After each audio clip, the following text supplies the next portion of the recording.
Welcome back. Hello. To Soul Sessions with Creative Mind, and today we're talking. We're continuing our series on relationships, and this is a particularly important one for us, and we hope for you as well. It's how to raise conscious children. And before we get going, maybe we should talk a little bit about our perspective and how we see things. Well, I was thinking about this. This is actually one topic I know absolutely nothing about because I'm not a parent.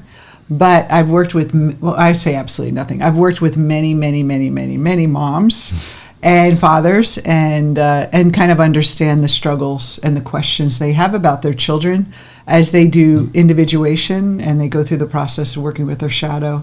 They start to ask, well, what about my kids? And they also ask, how do I get over my own childhood and things like that. So there's another connection, which is that you were a kid. Oh, I was a kid, so I do know how to be a child. So it's not that I don't know anything about being a parent, but I'm not a parent expert. But you are. You've, you worked with, background is in child psychology, and so you did a lot of work with kids, and families. And families. Couples and individuals, and I pretty much ran the whole gamut of clinical work. But you're the go-to when any one of our coaches says, what about my children? I have a question about my child. I'm like, talk to Rob, he knows.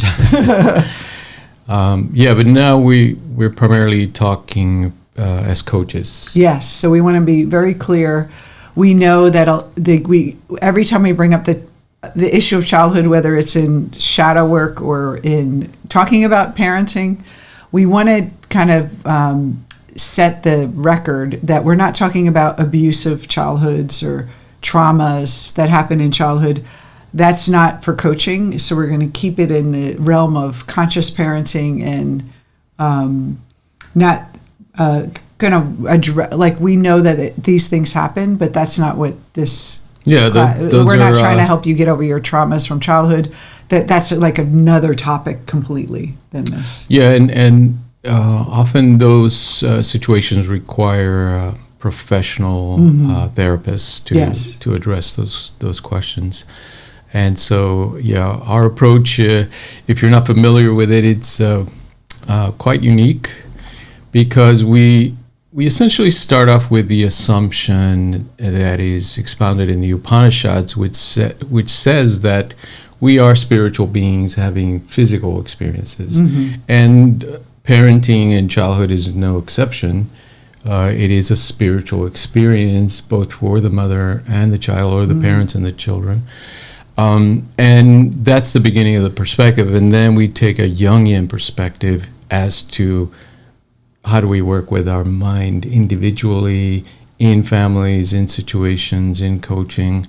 And then finally, we look at, let's say, the external circumstances of our life, whether they be in work or relationships, as a reflection of our own mind. And again, the family situation is no exception. Those situations reflect our own mind, and then, we'll talk a little bit about that. Well, I want to mention that I think I posted in the group, our Facebook group, a question of what would you like us to learn? And I think that not all, but some of the assumption is, like the underlying question I think everyone was asking is, my parents screwed me up, so how do I not screw up my children? Yeah. So that's really kind of, not only do I want my children to be conscious, but there's that kind of, but my parents screwed me up, or someone in my life screwed me up, so I don't want to do that to other people, which is a great thing to want, is not to pass on pain. But what we're really getting to with this whole podcast today is that your parents, we have to let go of the idea that our parents screwed us up. Because and that you can't really screw your children up unless, like I said, those extremes that we're talking about that we're so resilient and we're so resourceful as human beings that we, and the true essence in us can never be broken, can never be harmed. Yeah, that makes sense. Yes, does it? Okay. So what is conscious parenting? What does that mean to you, Rob? Yeah. Well, first of all, does it mean that while you're unconscious, don't try to parent your children, like when you're knocked out, or is it like being aware? What does it mean? Yeah. So just like in our work with couples, when we talk about relationships, if you want to find your soulmate, you have to be soulful yourself. In other words, you have to be in touch with your soul. It's the same thing with parenting. If you want to be a conscious parent, you have to be conscious yourself. In other words, you have to be your internal work. It's not about applying a certain kind of discipline or behaving in a certain way, but it's about like making your kids conscious. It's about how do the parent herself or himself become conscious. That's right. You can only communicate and teach what you yourself are living and breathing, by example. And I think, that idea that every parent, typically there are, again, those exceptions, but mostly every parent is just trying to do their best. And they're trying to make, and it's great that you have that intention. And that intention is all you need, really.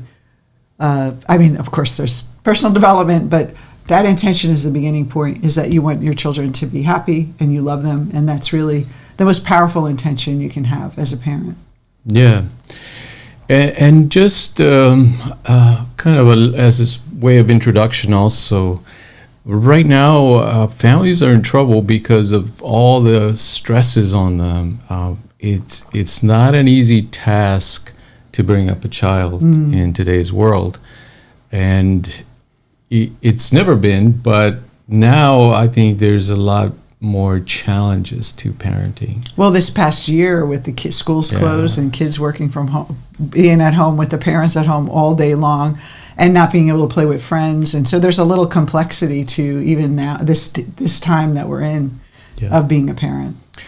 Yes, and I think just like in relationships, romantic relationships, it's also an opportunity. Anytime you hit these critical points in development, in history, in social history, and cultural evolution, it's an opportunity to redefine what are we doing? How is it?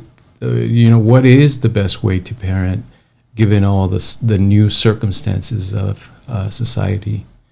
So we definitely want to see it as an opportunity to do that, because I think it's long overdue. We need to redefine what is education, what are the schools going to teach kids, and how are they going to teach kids, and then what is the family structure and how does that work? And is there room for, as children education, spiritual work? Because I know I think Alabama finally passed that it's okay to do yoga in schools, because they thought it was too Hindu or something for their kid. They didn't want to infiltrate the children with the wrong thing. But I think it's true that you don't want to over spiritualize. I guess if you're in a religious school, and you're raised by your religion, that's different. But with public schools, there needs to be space for a spiritual life for the children. Like how do they express their imagination and their intuition and all those things as well, not just learn how to count and put words together. There's something much more profound that they could be teaching in the school about the development of themselves and their connection to the earth and their spiritual nature and all those things. And how can we do that without offending everyone or someone? So it's a challenge. So let's talk about, I guess there's two things we're going to talk about. We're going to talk about the world of the child, and then we're going to talk about later on intergenerational parenting inheritance that we've gotten. But let's start with the children.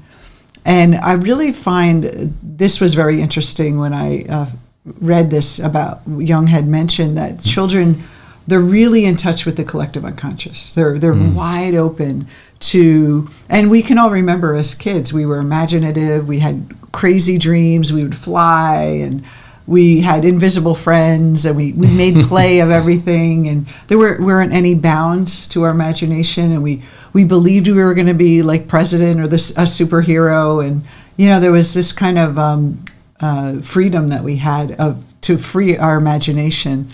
And then we go to school and everything's sort of, oh, you're not being practical or rational, and so how do we approach the child in that way? And I think a lot of the questions I've been getting from parents is, how do I keep them in that state of that collective, that how do we not drown out their intuition, and how do we honor that part of them?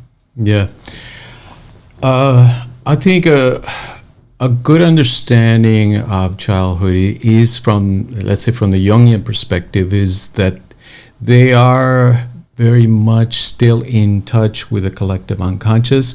Now, what that means is that their mind is, let's say, beyond receiving information from the world, it's in touch with the source of creativity. That's why play to them is so natural.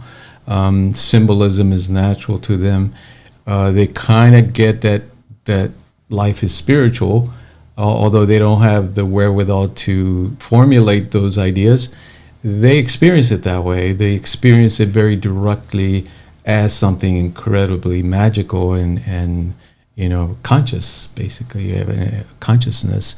And they get excited about the most simple things that, like as they get older, it would be like, oh, that's a dumb game. But as a kid, when they're really little, like hide and seek, Freud was talking about how that was it's a powerful, they actually got joy. He called it the joyful return, that the parent hides and then comes back, and the child gets that pull from that ooh, they're back again, and then they like the feeling of that return.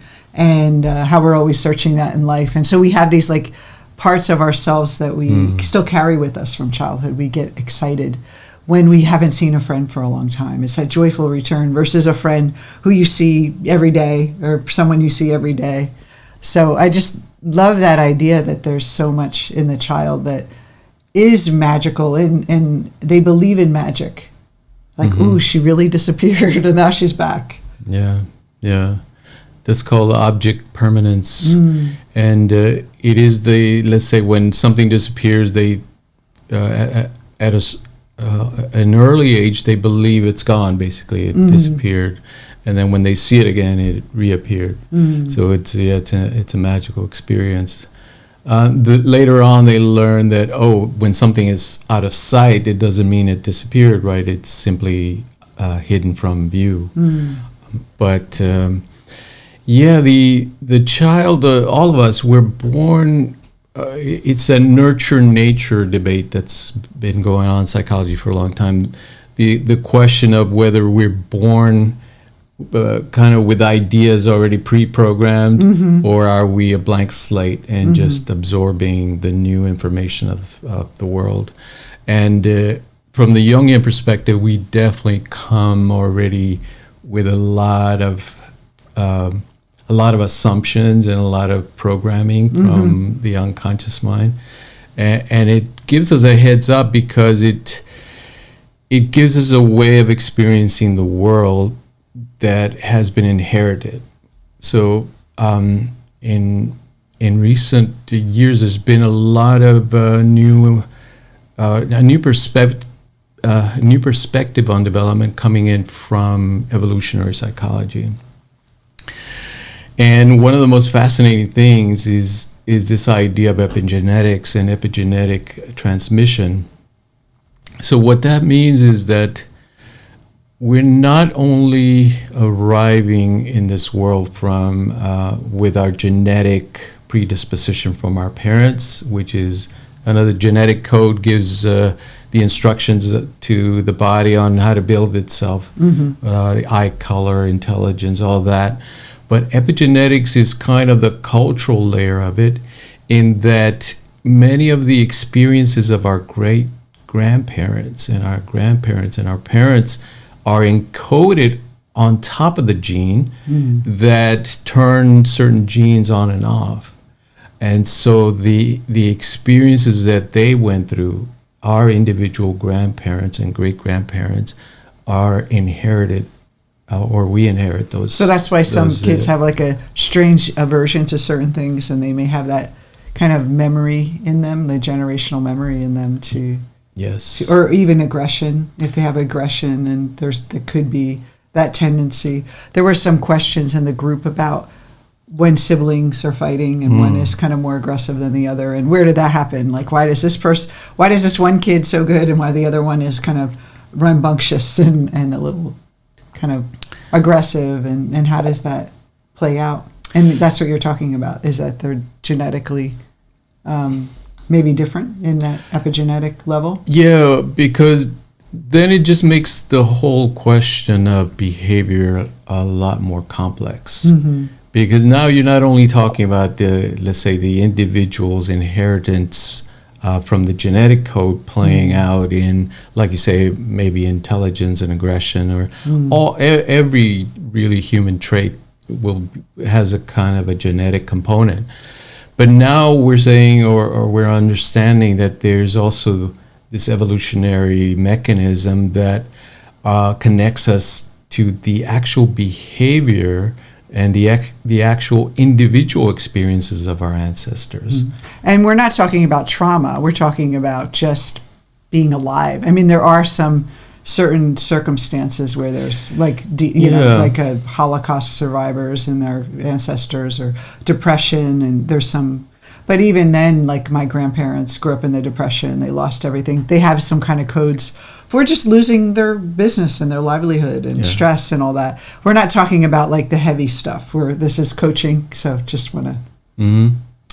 Yeah, but it does include that too. Well, life is traumatic. Birth is traumatic. Well, I mean, we don't want to define it as traumatic. Let's say that's a clinical term, but life has its ups and downs. Let's say. Yeah. It's got its rough patches. Even in the best circumstances, it challenges you, right? And it's meant to. In other words, it's not meant to be totally isolating you to where you don't experience any difficulties. And that's what's happening today. I think everyone gets a trophy. They call it the bulldozing parenting, where you want to bulldoze the path so your child doesn't have any difficulties. And I think we have to remember that it's those difficulties that actually help them create their resilience. And, so you can't possibly cushion them from life. Or they're going to be in this bubble, and then they go out into the world, and it's a shock to them that, they go to kindergarten and not everyone loves them and thinks they're perfect. So you're like, wait, what's going on? So we have to remember, we want to have a good intention, but you don't want to be that bulldozer where you're so afraid of them having any little pain or any little discomfort that it becomes almost like that devouring mother, right? Overprotective. And so that could be... Everything in extreme is probably something to watch for. Yeah. The mind needs, let's say, a little bit of pressure, a little bit of challenge from the environment in order to really activate itself and grow to its full potential. And so if someone had like a harsh epigenetic experience from an ancestor, it doesn't mean that it's a terrible thing, because that actually could be, that person could be the one to... A source of strength. A source of strength and a way to be resilient, and also to break a pattern from generations, to you be the one that you're going to break that pattern of victimhood, or of feeling powerless, and now you're going to... So anything that's happened to you, you can use for your strength and for your growth. That's right. Yes. And so now, let's say we put the whole picture together. Now we have definitely genetic inheritance, right? That's passed down from our mother and our father. But the epigenetic then connects us to, let's say, our recent generations and what they've experienced. And we don't know exactly how far it goes back, but probably to ancient times as well, and which supports Jung's idea of the collective unconscious. So his idea is that we're not only experiencing ourselves as individuals and kind of working with our own personal unconscious, the things that we forget or that we've repressed in our personal experience, but also that generational element, which connects us to everything, basically to all humans and the human experience on the planet. Now, what that means for children is that when you're working with them, when you're raising them or helping raise them or working with them as teachers or coaches, you have to consider that they're not just out of the box, fresh, like a original factory settings. There's other background on it. That's right, and we know, for example, a great way to work with kids is through art. And unfortunately, in the schools right now, what's happening is a lot of the art programs, the creative programs, are being phased out. That's been for decades now, because I remember when I worked at MTV, we had a program called Save the Music, and it was all nonprofit to save music that was in the 80s, to save music in the schools. So it's been going on for a long time. We don't value that. We don't, you can't be a musician. That's not going to help you get a job eventually. Right. And it really is spiritually, and emotionally, it's really powerful for a child to express their creativity.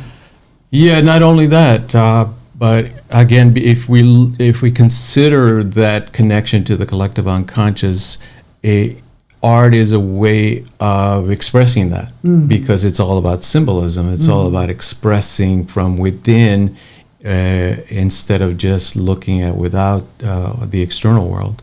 So the great emphasis in today's education is on cognitive development, language, mathematics, science. If they're lucky, because not even emotional. Like they should teach emotional wisdom, creativity. A lot of left brain activities. Nothing wrong with that. Kids need that because it helps them develop discipline, structure, language, which we know. Like if you want to predict how well a kid will do, you look at their language skills. That's one of the biggest indicators of how well they're going to do in the future. Because it's how they socialize. Yes, it's how human beings communicate and get along in the world through this narrative, this way of symbolic communication.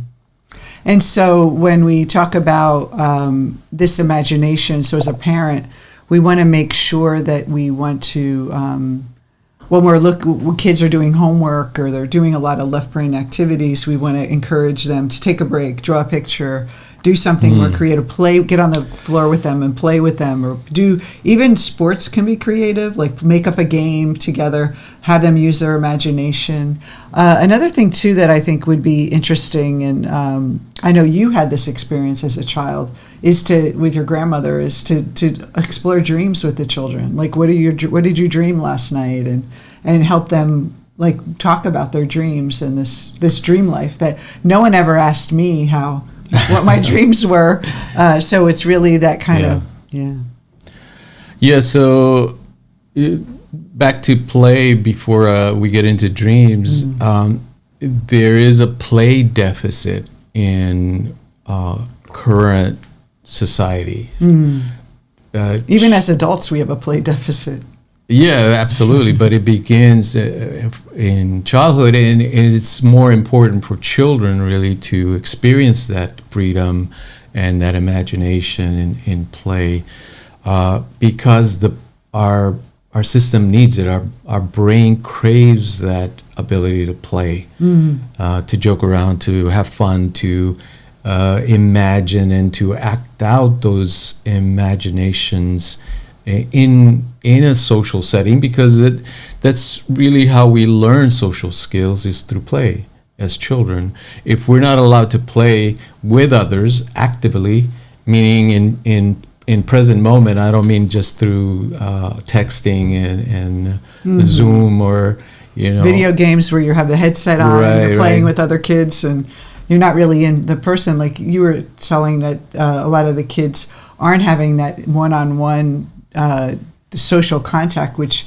is affecting their brains, the way they're interacting, because they're not having that social in person. Yeah, there was some research I was reading that they were looking at kids that were being taught another language through the internet. So they were actively looking at an adult, and the adult was teaching them. But once they did the longer term analysis, they realized it wasn't having the same impact that being present with a live person was having.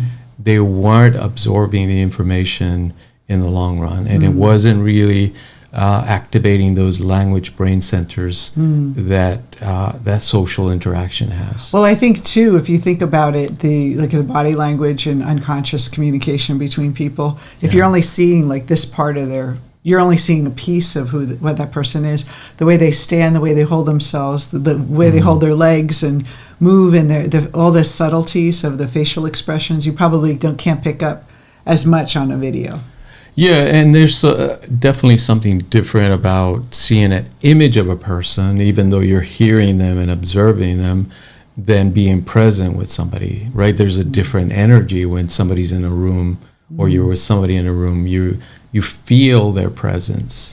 So we talked about play. We talked about, bringing out their creativity. Talking about imagination. So let me ask you this question. A lot of people have asked, how do I discipline my child without squashing, creating more shadow? And how do I create a healthy ego? And so when we think about disciplining and setting boundaries and all those things, how do you do it in a way that's conscious, but also where you're not overly worried that you're going to create shadow? Like, I'm going to screw this child up because I sent them to their room. How would you answer that? Like, how do you discipline a child in a way that that encourages growth? And I guess the second part of the question is, can you cushion them from creating persona shadows and egos, and can you make them have a strong ego? Yeah. Can a parent influence a child that way? Yeah. Let's say, I would say the latest the latest assumption is that it's about 50-50. Genetics and epigenetics would be the 50% that we kind of bring into the world and are born with, and then the other 50% is the parenting or the environment. So the parents not ever 100% responsibility. Exactly. Except that their genetics are like a piece of it, but you can't take responsibility for genetics. Exactly, you can't. But you can obviously create enriched environments, meaning books. We know if kids grow up with parents that have books in the house, they're more likely to succeed. Right? It just increases their curiosity about language, about reading, about writing, and compared to kids that grew up where no adult, they never see an adult reading, or they're always on watching television. Right. Also, too, I think I see this a lot with families. Everyone's at the restaurant, and everyone's looking at their computer. Like, there should be rules of, like, when we're in the living room, everyone put their phone down and let's be with each other, versus individually be in our own little bubble and world, like kind of build up social. But I want to ask you about the behavior, because a lot of parents have this conflict. Is maybe they had a strict parent and critical parent, and they don't want to be that to the child, so they're kind of worried about setting boundaries or setting structure. And you had always said that actually kids crave that structure, and they feel like they're going to hurt them if they send them to the room or give them a timeout or tell them they can't have something. Yeah, because if you think about, well, what does parenting do, and what does socialization do? It is information that the child needs to feel like they can go out into the world and predict what's going to happen to some extent, right? There's always a chance element. So the discipline's really about preparing them to be in the world. Yes. Versus you're just can't tolerate their screaming. Like it's like more like the world's not going to tolerate that either. That's right. And just basic setting limits. A lot of parents don't know how to do it because maybe they grew up in a household where boundaries were not really discussed or overtly held. Well, for me, boundaries were very, very strict. Or very strict. And I was always afraid, like even with my clients, in the beginning, I'd be afraid of, I don't want to be like my father, like, this is the way it is. And like that, I know how it felt to have being imposed with all those boundaries. Yeah. So, but I also know that in a way, we always had to be on time. Like we weren't allowed to be a minute late. And so that it helped me be punctual, respectful of people's time. I mean, all these things, and responsible, that I resented it as a kid, like just give me a break. But in the end, I feel so grateful for learning, having that as an adult. I was like, I got really good guidelines to behave in the world. And Yeah, and I think that's where a lot of parents get it wrong, is that they're not clear on what are the boundaries. So they might communicate to the child, okay, I want you to behave. For that doesn't mean anything to the child, except behavior just means emitting a behavior. You have to be specific with kids, especially early on, and explain to them how do I want you to act. Like use your inside voice. I always hear parents say that. Becky, use your inside voice. Yeah.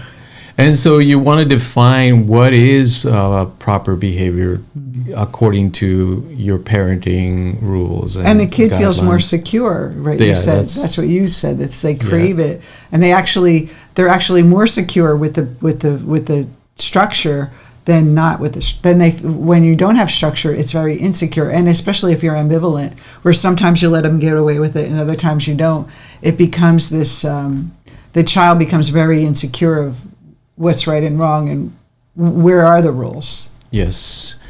And it's counterintuitive because, like you say, the kid often resists the boundary setting, but at the same time, it helps them feel more secure, more sure of themselves, because they understand, okay, the parent is driving, they're in control. And can I ask you, wouldn't this be a way of helping them? Because another question that came in is, how do I help my child have a strong ego? Because you need a strong ego to basically survive in the world.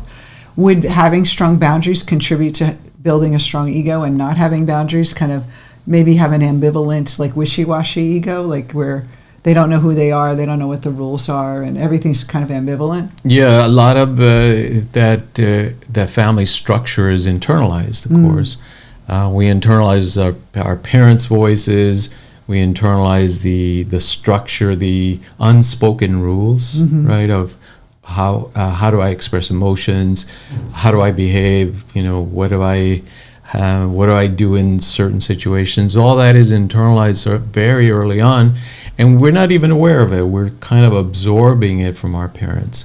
So at the end of the day, the best way to parent, of course, is to you yourself have proper boundaries and a strong ego, in a sense, or have a strong definition of who you are and what you want. Do you feel like sometimes parents please the child because of their own kind of need to be liked, and they're basically all this stuff that they haven't worked out, they project on the child, like, you're going to be the success that I never was. I hated being criticized as a kid, so I'm never going to tell you did anything wrong. And that kind of making the child influence your own stuff is influencing how you approach the child. That's right. Yeah. Yeah, you want to be conscious of that. The more conscious the parent is, of course, the better for the child, because they're going to absorb that unconsciously. In other words, you don't have to explain to the child everything that's going on in your head, but they'll... I'm insecure about this, so this is why I'm doing this. Yeah. They'll absorb it just by... They're really good observers. They have this ability to really discern what the energy of the person is intuitively. They're not thinking it through. So you can't really fool them if you're trying to get them to please you. They kind of know it, and then they use it against you, right? They'll use, like you said, they'll see that what's that called, the kryptonite of my parent. She wants to please me, so I'm going to they'll push the boundaries until as much as they can. They test them. Oh, absolutely.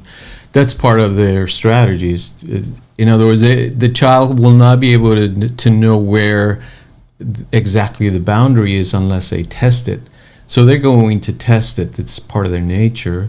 And your task as a parent is to know where the boundary is and then to enforce it. Because if you set a boundary and they test it and you don't enforce it, they get away with it, then it's not really a boundary. It's not functioning as a boundary. And then the insecurity of the child grows. Because if the parent doesn't know where the boundary is, then it's I'm so not funny gonna know. because we think that if we don't if we put boundaries up, we're going to create insecurity, but they actually create security. Yes. Yeah. Another common mistake is with parents that I see is that they're not on the same page, right? The mom and dad are on different wavelengths. Go ask your father. Well, yeah, they have different parenting styles or different discipline styles. The kid is not going to respond. Well, even the blind, I have a lot of clients that have blended families, and the new husband brings his stepkids in, and they're disciplined much differently than their children. And why are those kids allowed to eat ice cream and I have to eat my non-fat yogurt? Why are we're not allowed to have sweets, but they are, and that kind of thing. So we have to. So both parents, if you're living in the household, you have to come to a common. Yes, and so that can be really difficult too, because the other kids would be used to be having a certain style, and then this new style, and then there's like a clash, and then they resent. So you would need someone to help you navigate all that instead of trying to figure it out yourself. Or no, it's just communication. I mean, it's simply talking about it and saying, "What's your plan on this? What happens when they do this?" When and we would be on the same page with the plan. Yes, and coming to some agreement, right? It's not about that one person has the right way of doing it and the other one the wrong way. It's simply a different approach, and so you want to compromise a little bit and say, what's the middle ground? Like the house rules with you and your partner, and then also the new partner and his new wife, and what's going on when the kids are over there. Yeah, so there's a lot of like with divorce. Children having a lot of many challenges. many parents. So let's get to, because I don't want to make this all just about behavior. Spiritually, how do we foster? I mean, creativity is one of them, but how do you talk to your children about God and spirituality? Some people have, their religion, structured religion. They go to church or they go to synagogue, and they have the kind of the spiritual, basically, foundation in their family life, and it's integrated, where a lot of people are now moving to spiritual but not religious. So a lot of parents today are like breaking away from their religion of origin, and they're kind of figuring out a way of how to be spiritual with their kids. And I see a lot of my clients have told me they rebelled against their parents' religion, even if the mother was very spiritual and new agey. They'll be like, "Oh, she was into all that stuff. I'm totally." They turn out to be rebellious and be scientific. So, how do you navigate spirituality with children? Yeah, I think the common misperception is that children cannot understand spiritual concepts, but that's totally false. I would say it's the contrary. When you're a child, you're more likely to understand spiritual concepts because your mind hasn't been boxed in by society yet. Mm-hmm. So you're open to... And close to it. To thinking about it. You're close to, because you have that collective unconscious, so you kind of have a direct experience of the mystical already. Like, oh, I know what it means to know when something's going to happen, or I know what it means when I can read people and I can see how they feel, and I know what it means to fly in my dreams and have these extraordinary symbols show up. And that's right. Yeah. And that openness that children have, it allows them to understand incredibly philosophical questions. That's why they ask the right questions. Why is the sky blue? Where do babies come from? What happens after we die? Yeah. Yeah, they ask those really deep questions that sometimes the parents don't know how to answer. And I think you have to be honest because they know you're lying, right? To a certain extent. Well, I don't know if it's about honesty, but it's about being open to discussing that. Yeah. Instead of saying, I don't know, go ask your father or ask your teacher. Or you're too young to know that. Yes, exactly. To engage them in that conversation. So what about another question that came in, because I'm thinking of all the questions that came in about this, a lot of really good feedback already. A child, because a lot of our clients do the Jungian work and they learn about individuation. So when do you talk to your child about that? Do we talk about going, would you, if I had a kid, I would say, you have an ego, and then you're going to go in and you're going to have this persona in kindergarten, and you're going to pick what that is, and that's just part of your life. I mean, is that too young for a child to understand, these concepts of their personality or their mask? And not at all, because again, if they're asking the deep, profound questions, that's what they crave. They crave understanding their own mind. What is it that I'm experiencing? Why do I have this mind? Why do I have dreams at night? If no one entertains those questions, they kind of lose that sense of spirituality and connection, and they get kind of more into the physical world and material world and think in more logical terms, and they kind of forget that those mysteries of life. And well, they get that the adults are uncomfortable talking about these things, or it's not important. The message is that it's not important, or that we don't talk about those things in the family. Yeah. Right, around the dinner table. And so, if you know something about your dream life, about Jungian psychology, about the persona, the ego, you can talk to them about this. Obviously, at their level, whatever age they are, but describe to them or explain to them a little bit about what is going on when you interact with other kids. What are thoughts? Are you thinking the thoughts? And what are thoughts? What is imagination? What is emotion? Mm-hmm. Right? I think those people are learning about emotions from those Disney movies. I know. I love that movie. Well, there's we were just watching something where one woman was bringing yoga into the school, and the kids were talking about their energy and how they felt and what it felt when they were scared. And then the teacher was teaching them how to breathe and how to use their breath. And all those things are really valuable. It doesn't have to be let's talk to some spiritual guide. You could just talk about breath and energy and feelings and intuition and knowing and kind of feeling, also feeling other people's feelings. I think no one's ever told me that, but I would pick up on how other people felt.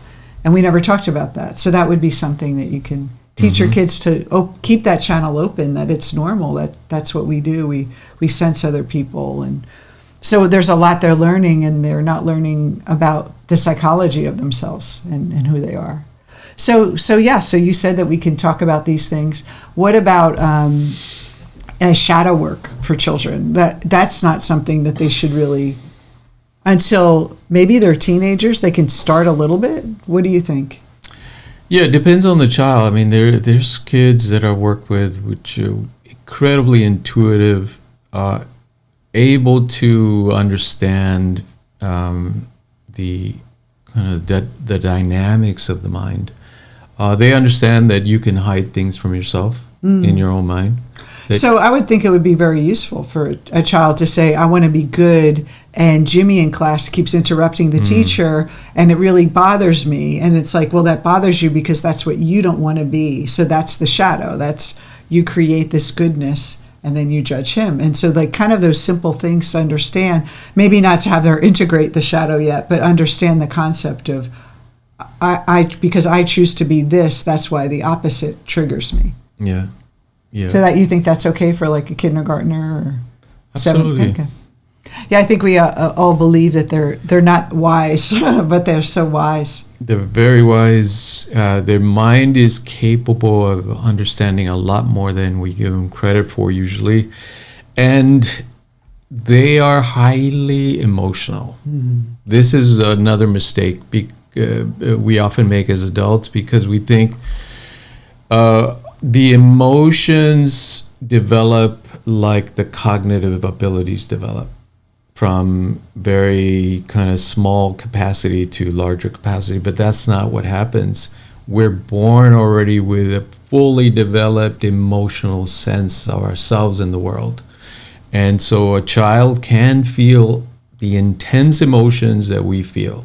Same exact intensity too. Yes. And then also, I love, what you say, the research that came in is that at 5, that template is formed for the child of how they respond. What do they have access to? How much joy can they feel? How much anger do they feel? Like all that stuff is kind of programmed in at 5, even though cognitively they grow and they learn more about themselves and they have more of a logical understanding of things theoretically, but emotionally we're still 5 years old, all of us, until we become conscious of it. Yeah, yes, absolutely. And so we don't want to like suppress emotions with the child either, or tell them that it's not good to cry, or you want them to encourage them to connect with their emotions and feel what they're feeling. If they're angry, instead of saying don't be angry, let's examine the anger versus that's bad, be happy, that kind of thing. Well, the only way to master something is to understand it. And so if you never practice and you never are able to express the full range of your emotions, then we kind of repress them and never really learn how to work with them. So it is an important part to understand that kids are highly emotional, that they should be able to express some of those emotions and then be able to work with them. Meaning we don't want them just expressing emotion all the time, but be able to process them in a, let's say, in a more methodical way. I love the idea of seeing the child as possibility versus seeing, like just like yourself, seeing them as broken, or they have behavior issues, or even a label of dysfunction or disorders. And you want to see the child as a possibility beyond what other things are happening. So I know a lot of parents that have a child that's been diagnosed with a disorder or a setback, ADD or something like that. It's very important to see the child beyond that label. Instead of I have my ADD child, it's like my child has ADD, but it's my child is my child first, and seeing that, not let the label cover over the person. Yeah, that's an incredibly important piece, because in schools now, a lot of those labels are kind of thrown around haphazardly, sometimes by people that have no business of making those kind of calls. They'll kind of label a child as with a learning disability when maybe the kid hasn't even been tested yet or properly assessed. So yeah, all those labels, they're a two-edged sword. On the one hand, people sometimes need them so that they can get the services that the child need and the support. But at the same time, because it is a label and it's out there and the other kids hear about it and the kid hears about it, and it kind of becomes part of their identity then. Yeah, and there's a stigma to it too. Like I know a lot of my friends that are grown up now have had dyslexia, and they talk about that shame that they have from that label. And so we, as parents, we don't want to be ashamed of our kid has some kind of learning disability that we and I know we try to be proud, but we as parents like that idea that you want the perfect child, and that's all ego, and it's like putting that aside and unconditional love and seeing the child as that's just a tiny little piece of who that beautiful spiritual being is. It's just one little tiny little piece, and seeing their potential I think brings them out and helps them grow. I know that when I first met you worked with a lot of kids with autism. And I used to say autistic children, and you were like, no, it's children with autism. And I was like, oh, because, and you had told me that once they got the label, it's like everyone around them started changing. The parents started seeing them differently, the teachers, their friends, and they were locked in. And we did this beautiful thing back in Denver, the art class. And we put on this art show, and we didn't say children with autism have art. We just said, here's a children's art show. And these children came out of their shell. There was one girl, I remember, she's probably like 30 now because it was so long ago. But I remember she wouldn't even look at me in the eye ever, ever, ever. And she was a beautiful artist. We actually have one of her pictures from that show. And I remember she looked up at me and saw me in my eyes, and she ran away and came back and handed me this heart. And it was like such a beautiful moment because she was seen as for her something besides that disability, and it was just beautiful. And these kids were so excited that they were like featured, and we treated them like typical children. And that's kind of, we have to, when they have a disability or challenge, we have to like address that, but also hold that they're also typical children too, and they have feelings and emotions and gifts just like every other child. And then ourselves too, when we think about ourselves as our parents and like how we believe that they wronged us, how we have to stop defining ourselves by our childhood too. Our situation that we grew up in, and that doesn't have to define us anymore. Yeah, I mean, understanding and applying, because we have so much information about how the mind works, how the brain works, but we're not applying it where it really counts, which is with kids in the beginning.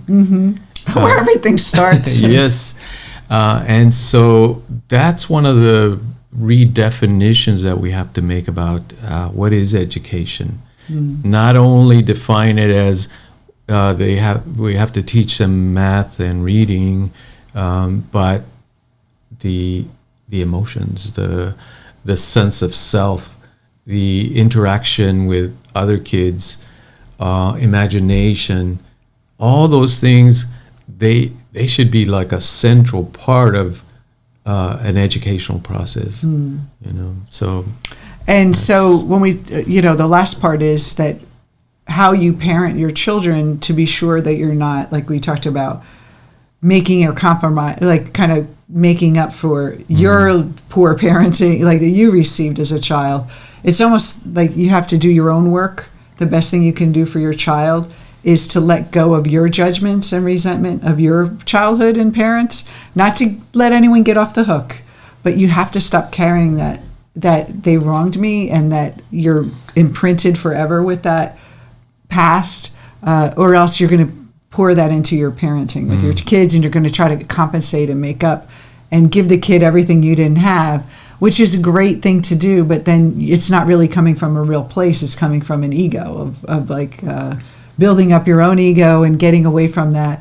And so you want to have that intention, but without that baggage and the burden of judgment.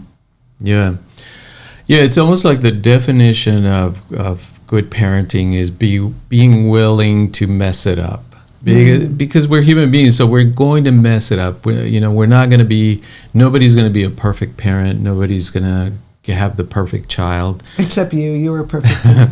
But that in itself is love, right? That's the definition of love, that you accept somebody despite their human foibles. And if you can love your parents, and even if they did a terrible job, just be like, you know what, they tried. with the best they could, you'll be able to be that to yourself as a parent to your children.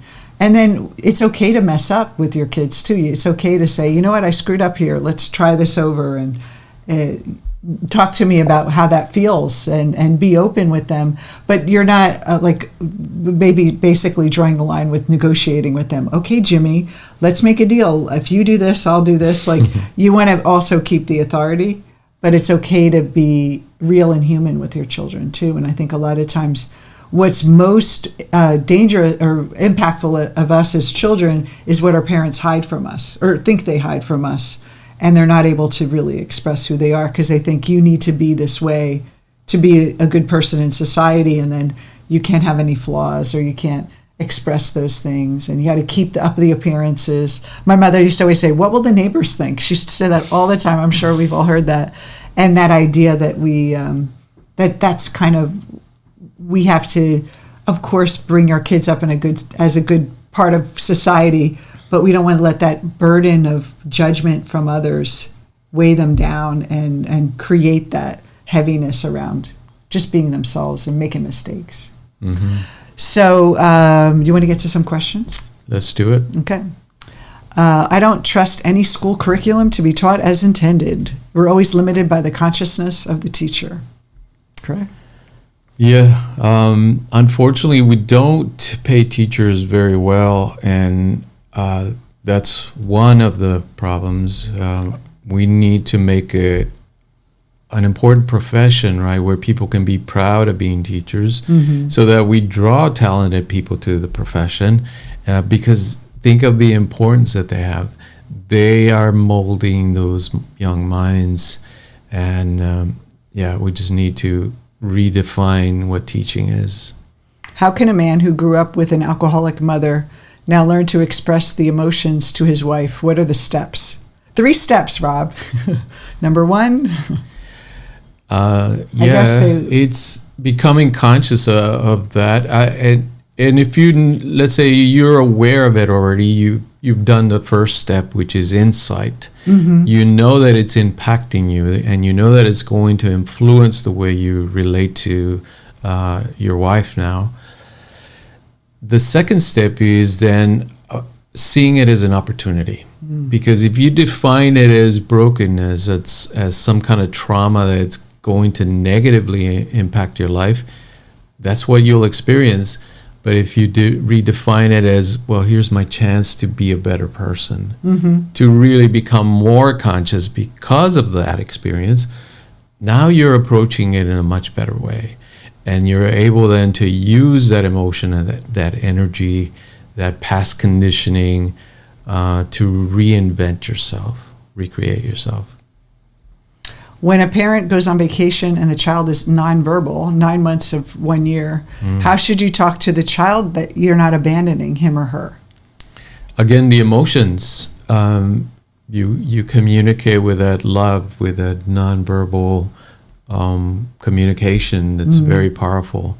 Children understand that language. Even saying, I'm coming back, they're energetically, they'll know that. It's like, we think because they're not speaking, they don't understand language, but it's because their vocal cords haven't been developed yet, so they can't.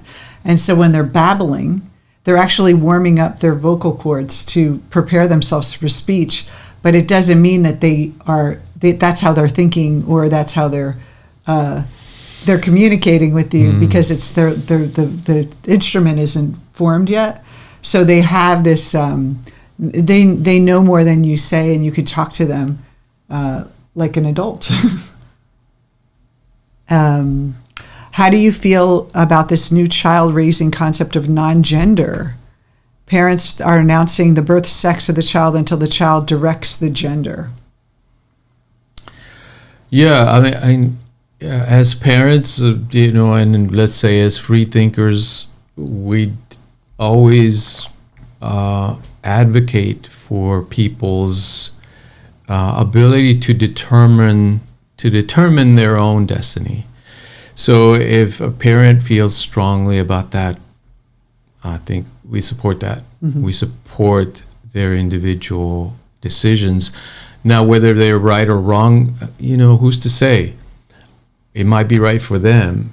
Does it cause confusion or not? Yes. I think it's, I think either way, if you give them a gender and it's not them, not their gender, they're going to correct. And so it works, I guess, without the intention. Yeah. But, we just, it's worse than, I think forcing them into a gender that they're not is probably more damaging than just giving it up. But I don't know. I mean, I guess there'll be research on it eventually because it's a new thing. That's right. Again, the way societies form those rules, they're very flexible because you see different cultures have different ways of doing it. So that means there is no real set pattern of the way it's supposed to be done. Even gender-wise, there's certain cultures there where the woman has a different role than the gender of in another tribe or another culture. So, yeah, there's no set rules. I think the Western culture, it feels fixed, but now we're seeing this new emergence of this non-gender and people coming out as themselves, and there's more acceptance more than ever of that. Instead of, it's always been around, it's just now there's more acceptance. That's right. It's always been fluid, except it's been kind of, the impression was that there's a right way to do it, and anybody else that doesn't do it that way is rejected from society. And that doesn't work because you're cutting out a lot of people that have valuable ideas and skills to bring to society. And not to judge others who actually do the gender thing, where it's like, I'm having a girl, I'm going to dress her like a girl. It's like, if you don't judge your neighbor. If the yardstick you measure others, you measure yourself. So it's that. So you can do that, but you don't want to advocate that this is the only way to do it. You say, this is the way I choose. I respect other people that are choosing their way. And I think that's the best way to be. Don't tell other people what they should do. But this has been a really interesting conversation about child rearing. I think I probably would have been, I'm so overprotective that I think I would be bad. I would get nervous with my niece and nephew all the time, them climbing and getting into things. I was like, oh, my children would be wearing like helmets and pads on them to make sure they don't fall. But it's the toughest job in the world, and it's really one of the most, they say it's the most underpaid job, because most of the time the mother is not being paid to raise their children. And then now they're also having to have a career to bring a second income in and in charge of everything. And there's, it's one of those kind of things where, especially when they're little, sometimes you don't feel that they appreciate you for what you're doing, and even appreciate you for the boundaries that you're setting and the way you're presenting yourself to model for them. And so it's sometimes, especially when they're teenagers and they start to rebel, I'm sure it's tough. So every time I see rebellious teenagers in a movie, I'm like, oh my God, I don't know if I could handle it. So thank you, mothers, for all you do. When a kid doesn't talk about feelings at all and evades the topic, how do you get him to open up? How do you help him get in touch with his emotions? Yeah, it depends on the kid, but you definitely want to model that process for them, meaning you want to play out the emotion for yourself so that it can observe how it's done. Maybe it's, instead of talking about it, maybe there's a game that you can play with them of what does anger feel like or look like, and maybe they do maybe getting out of the language of it. Maybe there's another way to express it, or draw a picture of what it feels like. So maybe the logical or the kind of cognitive talking about it might not be way. And I know in child therapy, I'm not a child psychologist, but I know a lot of times they ask the parent, the kid to draw what they're feeling. So that kind of thing would be a good start to make it a playful thing. Like draw different characters and which one is feeling what, and ask what the character's feeling instead of what they're feeling.